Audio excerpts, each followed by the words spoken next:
Welcome to EdNX Training.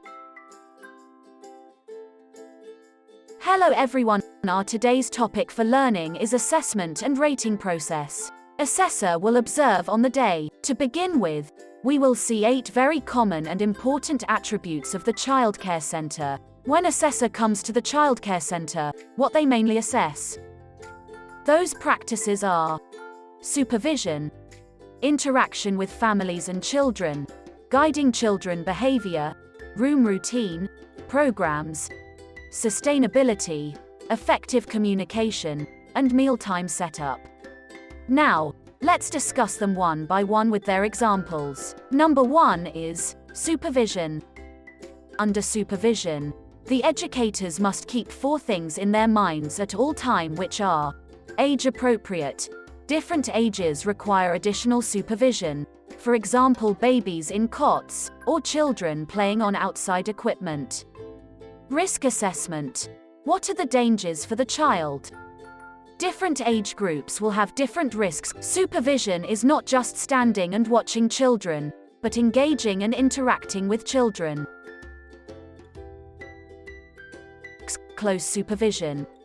Always have close supervision. At all times, it only takes a second for a child to put themselves in danger. Head check. When the children are moving around, especially if they change rooms or go outside, a physical head count is essential every time. Always record after counting heads to the QK Kiosk app on your tablet or notepad. In second place we have interaction with families and children.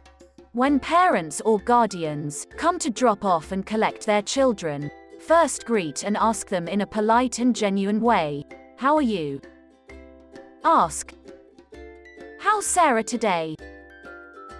And also, "Is there anything they wish to tell us?" After the greeting, try to settle the child and ask the parents, "Can we say goodbye?" Then start communication with the child. Ask them to say goodbye to Mum, so we can draw some things special for her, and you can give to her when she comes and picks you up. Later on, the important part will come, which is the interaction with child.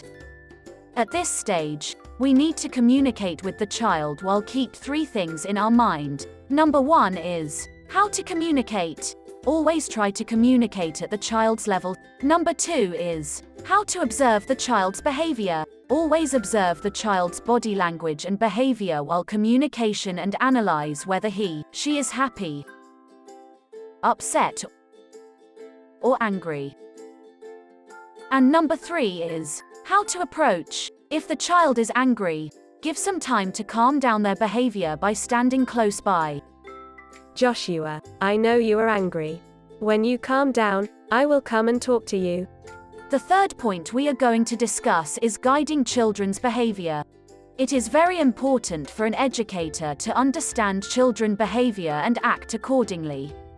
Always try to give them options. Give them a choice of activity to engage them. And also, redirect the child from unsafe behavior to joining in an activity. What if Joshua is not sharing with you? How would you feel? So, you can play 5 minutes with this toy and then he will play 5 minutes, and in the meantime, we can do painting. On number 4 we have room routine and transition period. Flexible and well-planned room routines are carried out throughout the day to provide smooth transition activities for the child.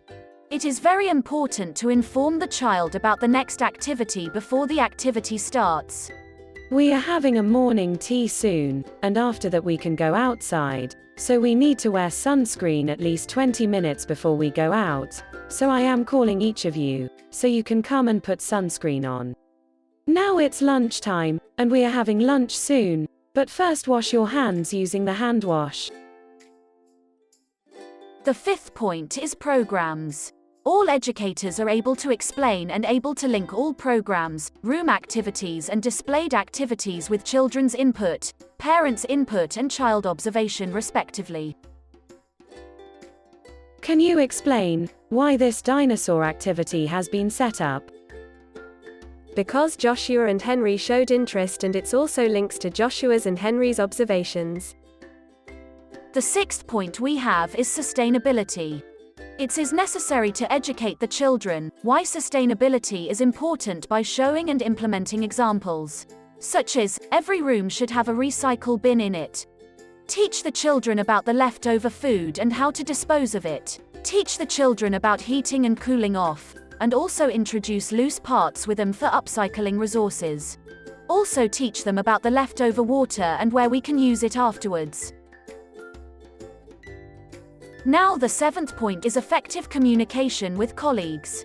The childcare worker must develop communication skills in order to work effectively with children, parents or carer, colleagues and other professionals.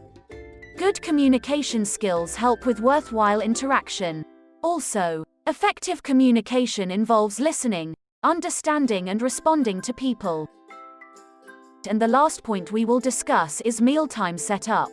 It is a good idea to sit with children and talk about healthy food. After finish eating, inform them to put the leftover food in the compost bin and leftover water in the water container. Later we will be using the water for the garden.